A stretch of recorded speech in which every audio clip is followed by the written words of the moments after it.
On a constaté quand même une augmentation des emballages sur 2020 qui s'explique forcément par rapport à cette crise sanitaire et où on a eu besoin d'acheter des aliments emballés pour justement se protéger de cet impact de cette crise sanitaire.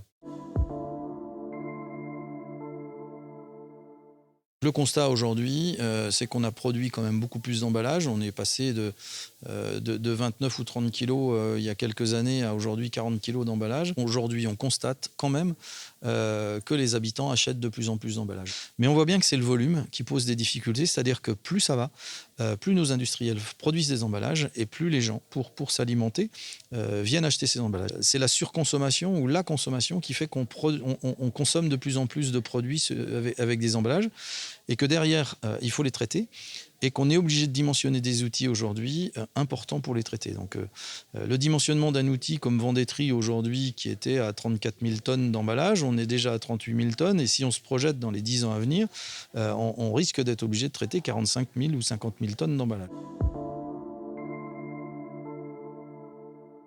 On est à peu près sur un taux de recyclage à peu près de 30% sur les emballages plastiques sur la France. Tout le reste, ça part soit à l'enfouissement, soit à l'incinérateur ou dans la nature. Donc ça, c'est chaque année. Donc il est urgent et il est impératif d'agir sur ce sujet-là. Et c'est la volonté des élus et du président de Trivalis. C'est un kit qui permet en fait de pouvoir collaborer en fait les commerçants qui sont dans le métier de bouche. Donc le kit permet d'acheter un ensemble d'éléments sans emballage. Donc vous avez le sac, vous avez les tupperwares, vous avez les bocaux, vous avez plusieurs outils comme ça qui est dans ce kit-là, qui vous permet en fait tout simplement d'acheter en vrac.